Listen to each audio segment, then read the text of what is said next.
Welcome to another episode of Ortho Out Loud, the podcast where we demystify orthopedic problems and help you live a life with less pain. I'm your host, Scott McKay.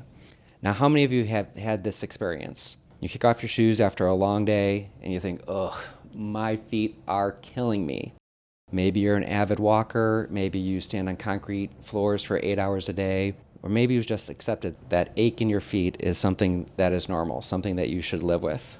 Whatever your days may look like, your feet need to know this. Prolonged foot pain is not normal.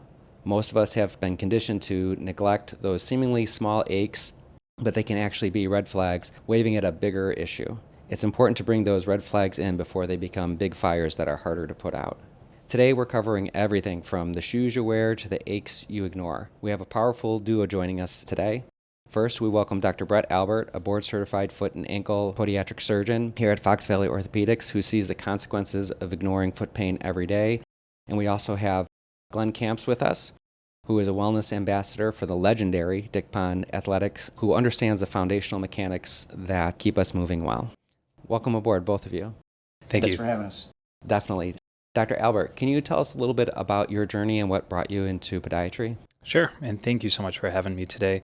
So I got into podiatry many years ago after studying neuroscience of all things at Ohio State, but myself, growing up, had flat feet, and I had orthotics every year made for me as I was growing, and the podiatrist that I'd been seeing in the North Chicago suburbs realized I wanted to go into medicine and encouraged me to spend a few days with him, and those few days were a great experience where I got to see how many people he was able to help directly live fully active lives and continue being active as long as they could. And by him helping me as I grew up, learned how helpful a podiatrist could be. After that, I went to podiatric medical school where I learned how to specialize in foot and ankle surgery. After that, I went to residency in Minneapolis, Minnesota, where I learned both reconstructive surgery, trauma surgery, and then preventative care, which we'll touch on a lot today. And then joined Fox Valley Orthopedics in 2023 and have been here ever since. Our community certainly is, glad to have you here, definitely. Thank you. Glenn, can you tell me a little bit about your journey as well? Wow. I grew up in Naperville, where I was a distance runner for Naperville Central High School, influenced by that experience and the joint connection to North Central College and a man named Al Carius, who is perhaps the greatest small college distance running coach in the history of our country. And just fell in love with distance running. I couldn't hit anything. I couldn't catch anything. I couldn't be a real guy in sports, but the running thing was, if you worked hard, you could be good at it. And just started running and went off and became a school teacher. And I taught Dick Pond's daughter in school. And when Dick needed somebody to help him open a store 40 years ago, I said, well, I'll do it for 6 months and see what comes of it. And 40 years later, I'm helping to run one of our stores. We have 5 stores, running walking shoe stores, Dick Athletics. The one I'm at most of the time is in St. Charles, right down the road, right across from Salerno's, the restaurant along the river that a lot of people know. Mm-hmm. I always find it interesting that there is usually a person, and it's almost always a very specific person that people remember that kind of help shape their path. And so that was very interesting to hear that from both of you today for a coach, and then even Dick Pond himself for you, and then for your podiatrist as you were growing up. Thank you for sharing those stories. Dr. Albert, what are the most common avoidable, let's say, choices you see patients making every day that can contribute to their foot problems? Sure, and that's a great question. We can't change our feet, but we can change the way our feet interact with the world around us, and that is through the shoes that we wear and the ground that we stand on. And so wearing poor quality shoes or shoes that favor style and fashion over function are one of the simplest things that we can change to help reinforce our biomechanics and support any deficiencies that we have in our feet, whether you're flat-footed or have arthritis or tendinitis. Shoe gear can play a big difference in that. Additionally, as I mentioned earlier, the ground we stand on makes a big difference. And so some of the people in our community spend 40 plus hours a week standing on concrete, and that is one of the least forgiving surfaces you can work on, while others have the luxury of standing on carpet or an anti-fatigue mat, which can really take the stress out of the tendons and the joints in our body, including our feet, but also in our knees and our hips and our backs too. I'm glad you bring that up because that's exactly what I was thinking as you were saying that how that pain can travel kind of up from your feet all the way up your legs and into your back as well. What are some of the most common injuries that you see every day with people and their feet? Some of the most common injuries I see that I'll call overuse injuries are the itises, so plantar fasciitis or Achilles tendonitis, or even arthritis, which is inflammation of the joints in our foot and our ankle. Not all of those are completely avoidable, but the pain that we suffer can be reduced by the shoe gear that we wear, in addition to some other conservative treatment options like anti-inflammatories, physical therapy, and maybe even spending a short time in a walking boot to take the pressure off of those tendons or joints. Plantar fasciitis is probably the most common thing that comes into my office, and shoe gear is the longest part of my visit with that patient, determining what shoes they're wearing on a daily basis and how we can modify that to help support those structures a bit better. And Glenn, do you see some of these patients coming in, or clients for you, I would imagine, but coming in with the itises and... Well, plantar fasciitis, of the 5 injuries that we deal with most oftenly, plantar fasciitis is by far number 1. And I believe it comes from just making poor footwear choices, because when you feel good, those little flip-flops that are cuter than a functional padded running shoe. But those are the things that cause this issue more than anything else I can name. And the way we attack it is to introduce a legitimate walking running shoe with possibly an over-the-counter orthotic to see if we can, nip some of these things in the bud. And more often than not, that's all it takes, because people have been wearing things that were not supportive enough for them. They didn't know it until they had the pain, but now they do, and now they see that spending a little more time and concentration on what they're wearing goes a long way. I would agree, 100%.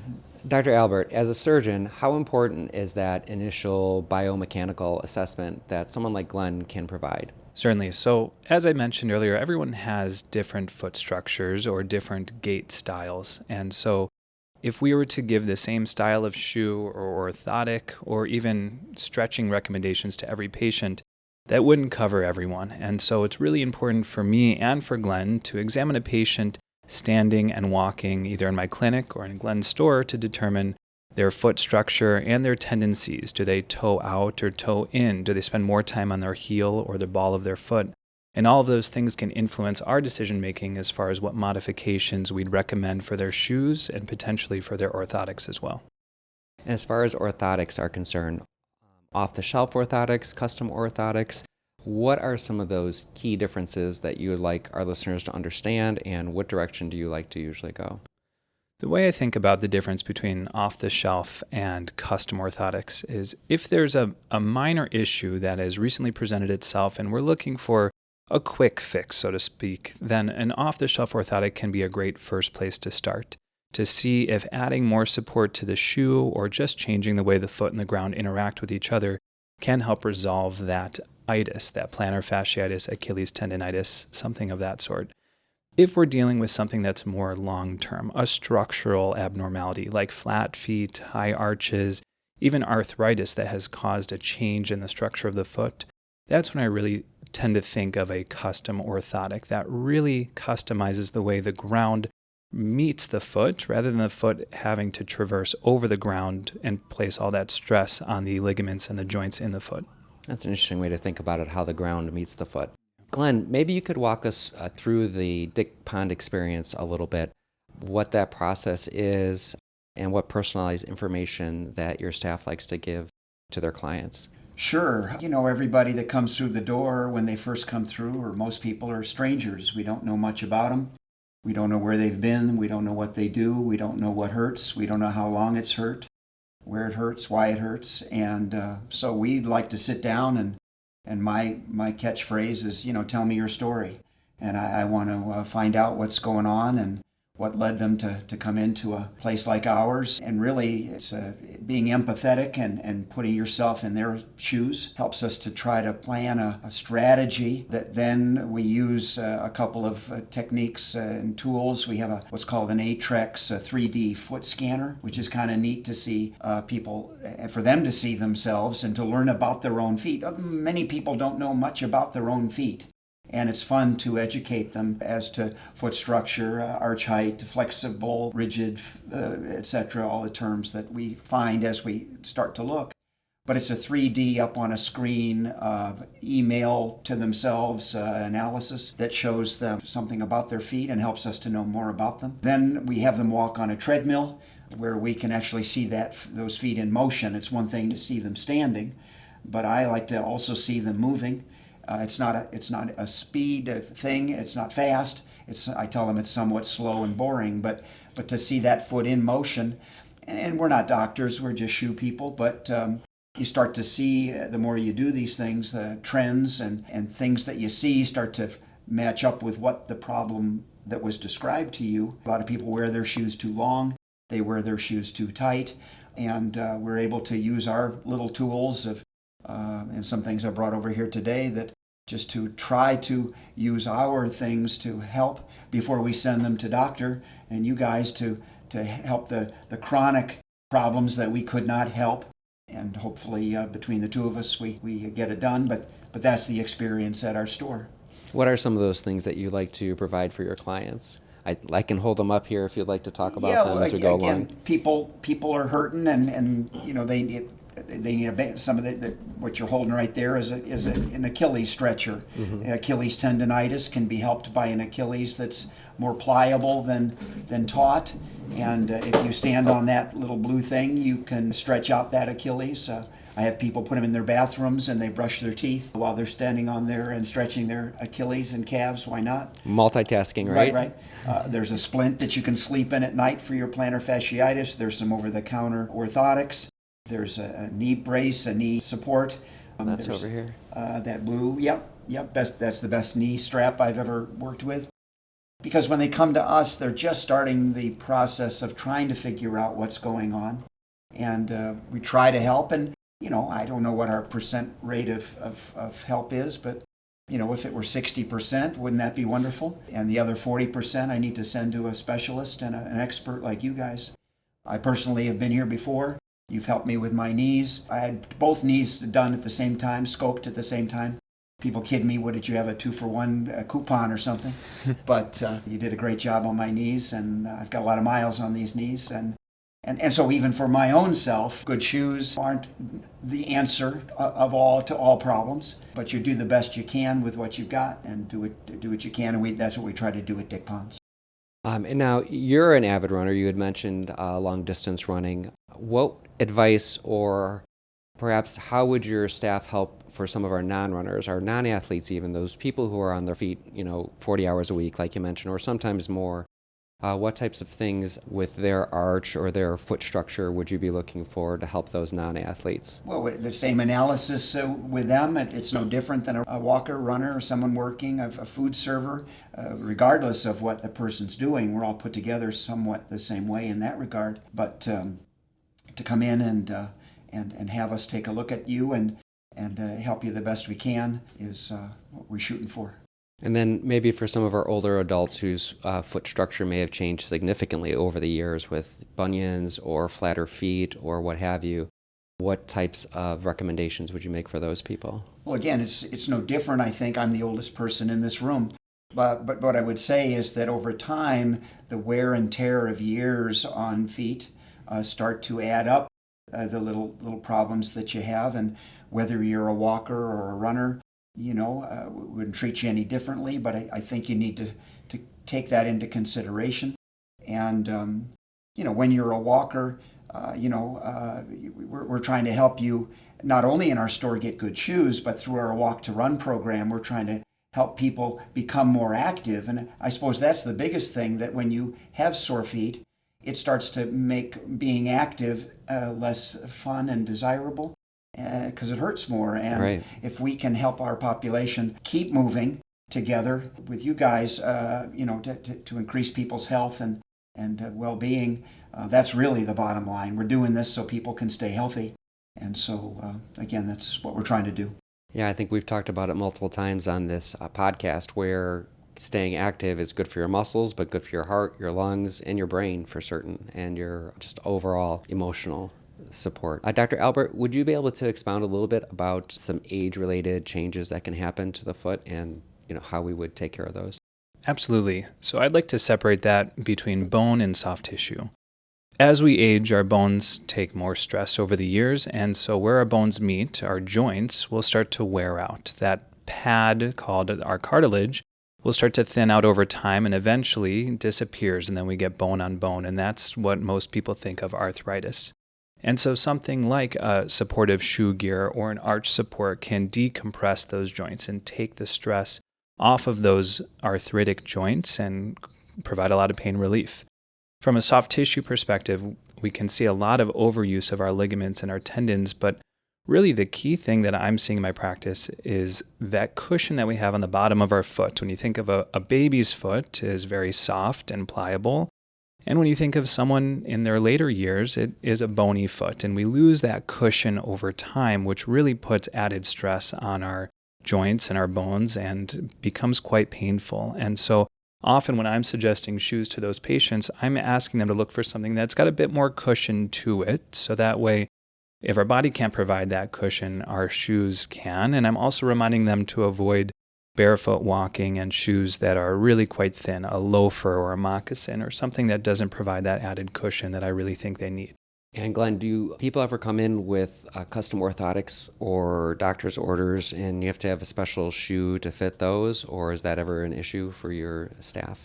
Well, I think an orthotic, if trimmed, can fit into any shoe. Once you pull, you always want to pull out what comes with the shoe. It's always a little pad, hardly any padding at all, and then put in the orthotic. And every orthotic I've ever found will go into nearly every shoe I've ever sold. But this Hoka brand that has taken over the world, HOKA, I've never seen anything like it. I've seen all brands come and go over the years. Every brand starts off, Nike, we were around when Nike started.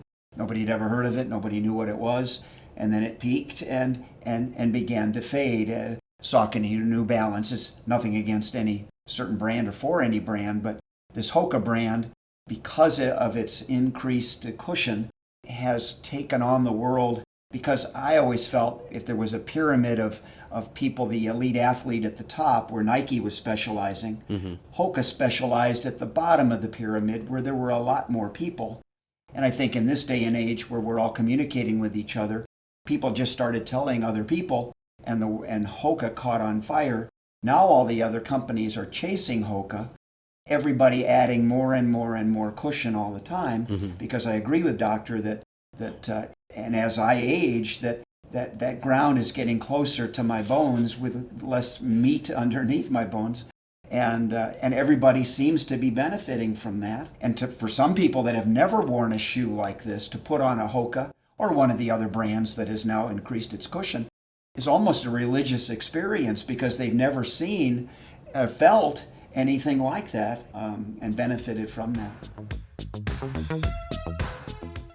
Injuries don't wait for appointments, and neither should you. That's why Fox Valley Orthopedics offers Ortho First, a walk-in orthopedic clinic where you can see a specialist the same day you're injured. No referral, no long wait times, at the fraction of the cost. With Ortho First, you get expert orthopedic care right away, plus on-site x-rays, MRIs, casting, and bracing, all designed to get you back to what you love faster. We have 6 convenient locations in Algonquin, Geneva, Elgin, Barrington, and Yorkville, with extended evening and Saturday hours at select locations.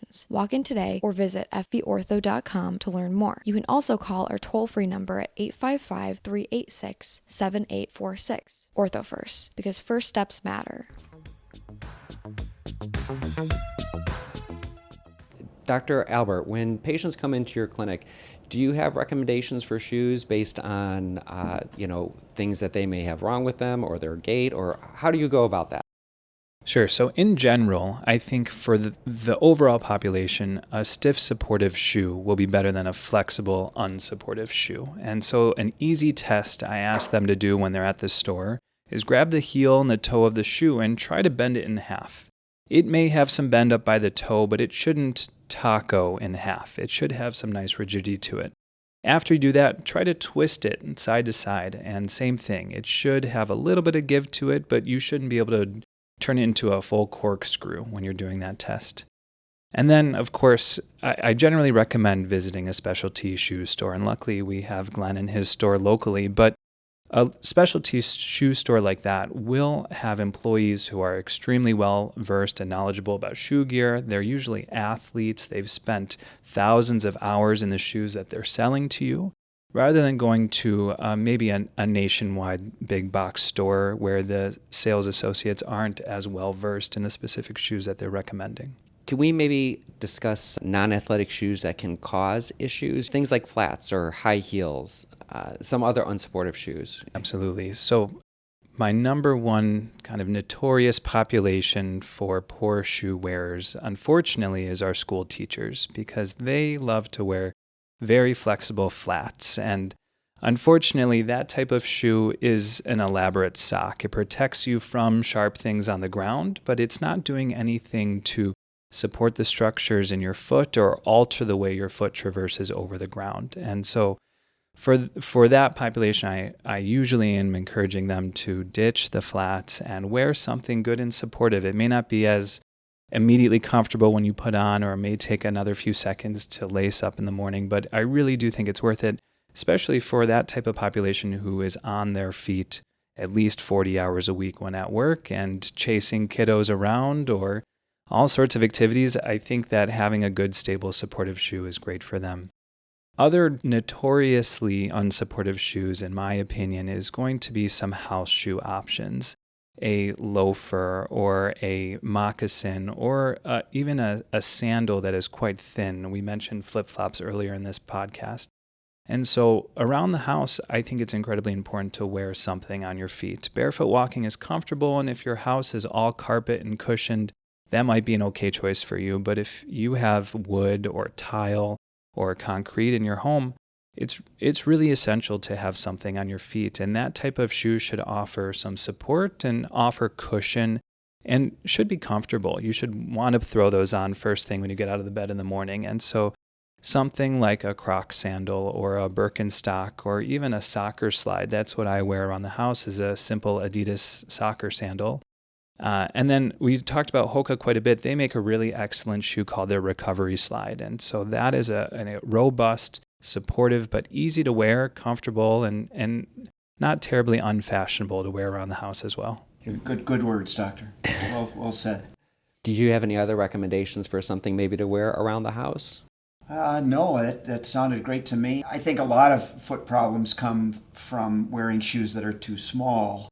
And to have some of these slides that let the foot expand and is part of the nicety of taking off those shoes at the end of the day and spending some time in something that just lets your foot relax a bit. So this would be a question we can throw out to both of you. Maybe, Glenn, you'd like to start it out. Why shouldn't people be training or even walking in maybe shoes that are not as supportive or maybe even worn out? And how do we know when they're wearing out?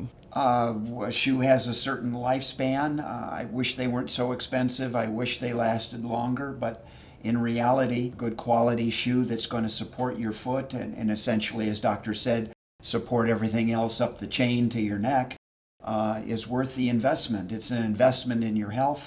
It's an investment in your movement and your daily routine and your job, perhaps. And it's important to do what you can to try to give your body the best chance to succeed. And Dr. Albert, maybe you can give us some guidelines as far as how do we know that our shoes are wearing out? Are our feet hurting us more? Do they show signs of wear? How do we know when their time has come? So you can always repeat that stiffness test that I mentioned earlier, grabbing the heel and the toe, bending it, twisting in half. You'll notice as your shoes age that they fold in half much more easily. The other thing is looking at the treads, just like you do on the tire of your car. Look at the bottom of your shoe, and if you're seeing that the outer half of the shoe treads have completely worn flat and you can't see the grooves as well between each of the patches of rubber, that's a great time to get a new shoe as well. My general guidance, if you're wearing a shoe most days a week, Most shoes have about a 6-month lifespan to them. And so if you're stretching that to 1 year, 2 year, 3 years, it's certainly going to affect your foot and the joints upstream from there. What's your record for a patient having used a shoe for maybe more than 6 months or a year? I'm afraid to say, but one of my patients had been wearing the same pair of shoes for 13 years. Whoa.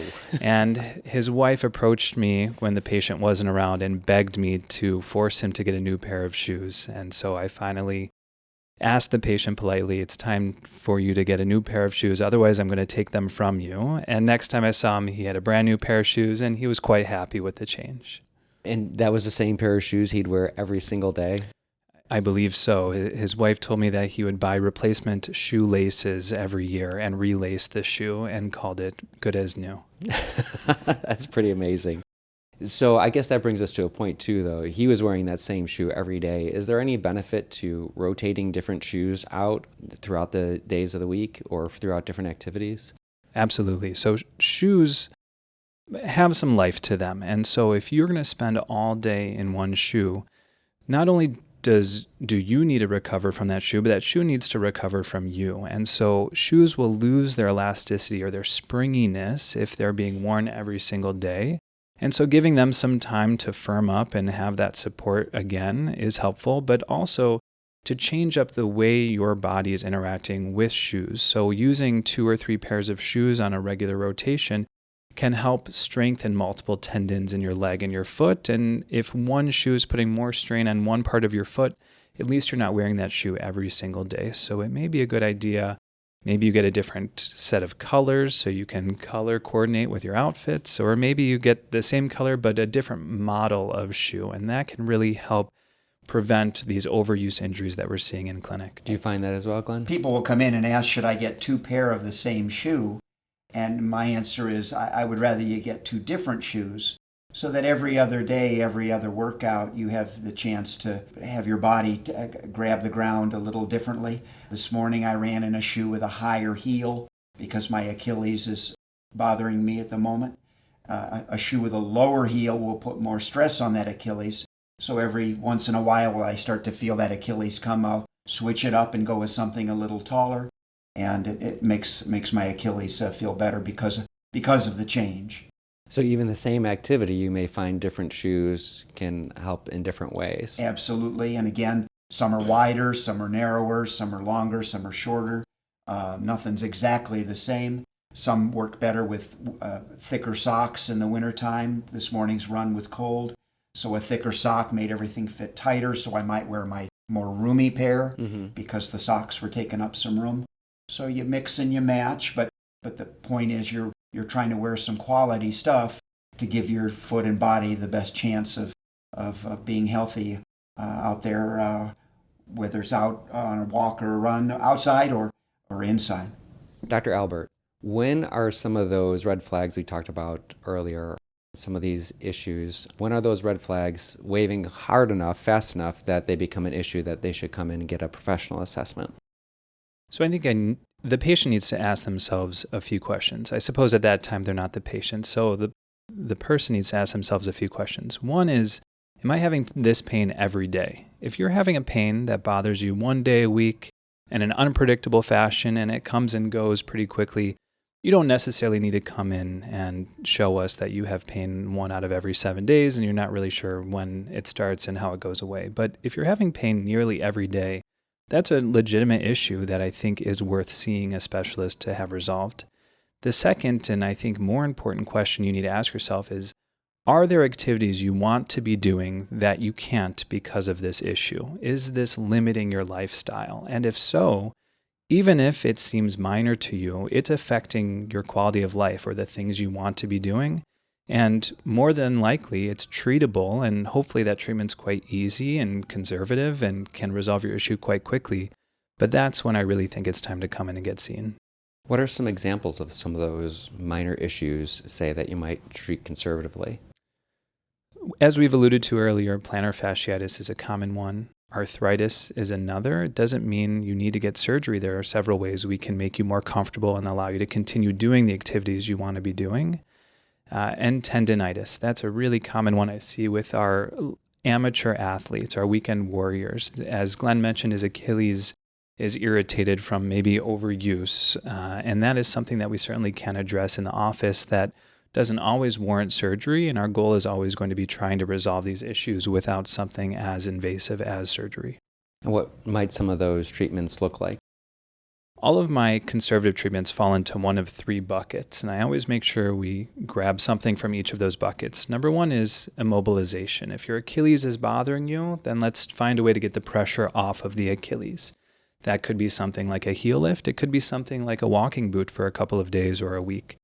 The second is anti-inflammatories. All of these processes have inflammation associated with it, and so if we can do things to reduce the amount of inflammation in the area, that allows the body to have a better chance to resolve that problem by repairing the tissue, and the inflammation is less. And the third thing, which is equally as important, is therapy. That doesn't necessarily mean physical therapy in the office 3 days a week for 6 weeks, but some sort of exercise program which me and my staff can show you and give you in writing, or directing you to websites that can coach you along on some exercises. But for our tissues to heal, not only do we need to take the pressure off and get rid of the inflammation, but we need to rehabilitate the tissues. And so physical therapy in the office or home therapy are really important. And if those things don't work, those conservative measures don't work, what are some examples of maybe procedures that might need to be done for some of those patients?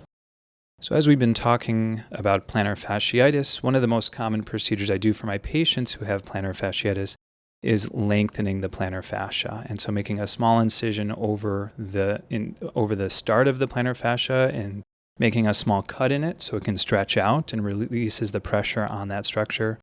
Another one is Achilles tendonitis. When that turns into a chronic issue and there's an abundance of scar tissue, swelling, thickness to the tendon, that kind of round knob in the back of your heel, then I can make a small incision over the back of the heel and remove that scar tissue and often reinforce that tendon with other structures or other small procedures at the same time to reinforce the Achilles tendon to allow for faster healing and prevent recurrence in the future.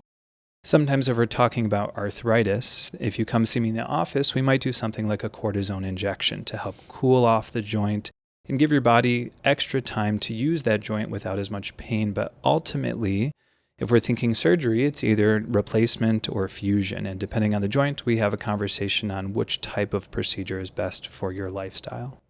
Thank you both so much for sitting down with me today and talking with our listeners. It's been very informative for me. I know personally that for years, because I worked in a clinic, wanted to make sure my footwear looked good, I was probably wearing shoes that were inappropriate for my feet. And since I've switched over to wearing more comfortable shoes, it's made a huge difference in my pain. And so I hope our listeners can get that message as well, and just the great education that you've given them. So I really appreciate that. And I'm going to show my appreciation of that by putting you on the hot seat. It's time for our rapid fire questions. And so don't think too much about them. They should be pretty simple.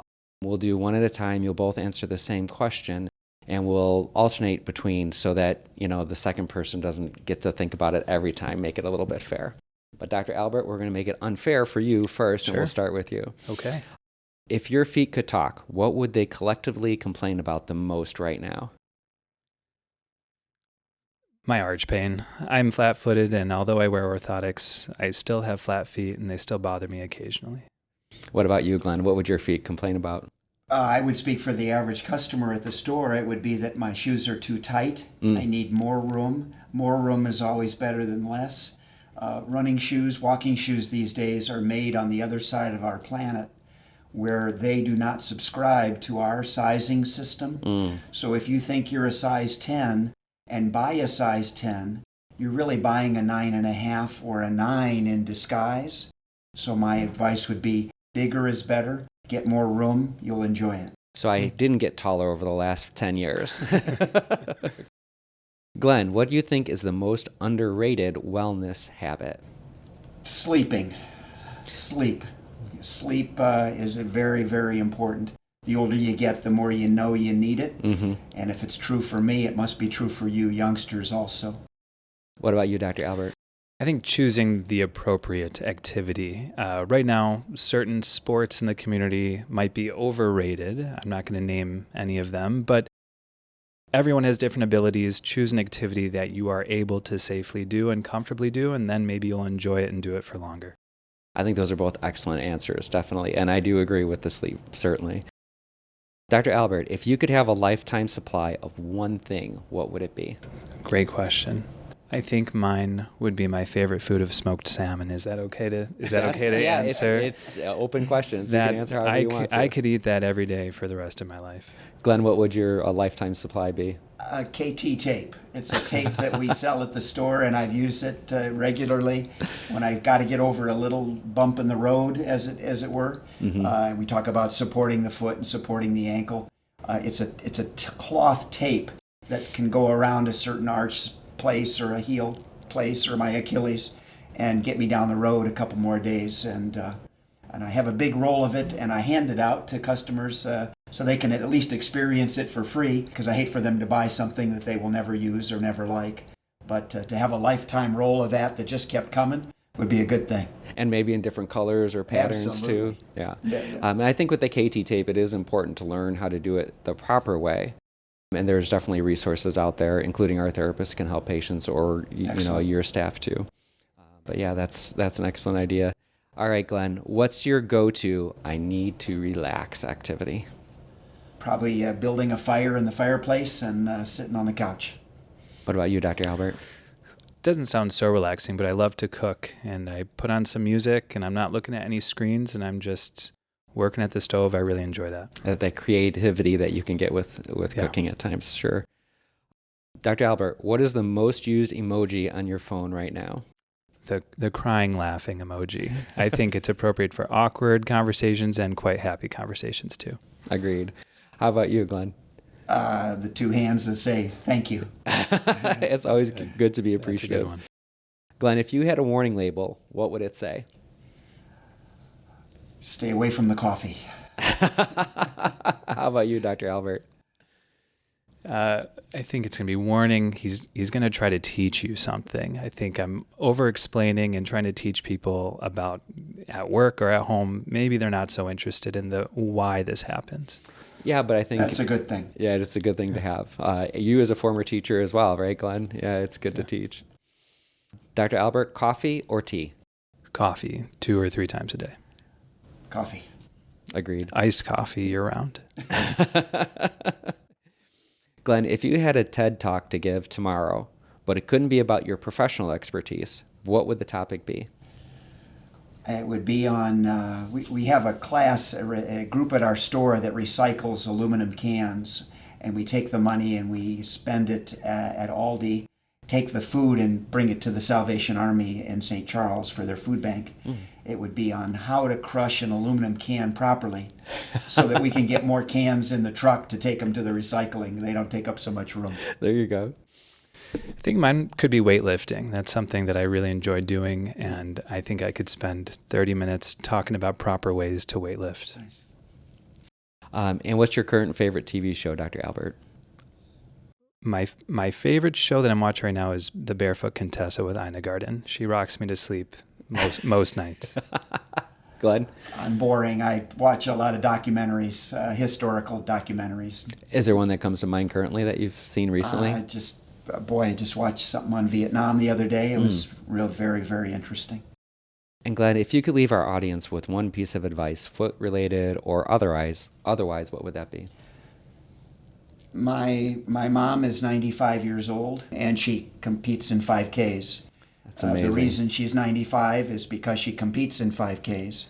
She keeps moving, and anything that I can do or we can do or you can do to keep moving is the key to not only a long life, but a long life with purpose and with meaning. And I think movement is the key to so many things, and I hope everybody will just keep moving.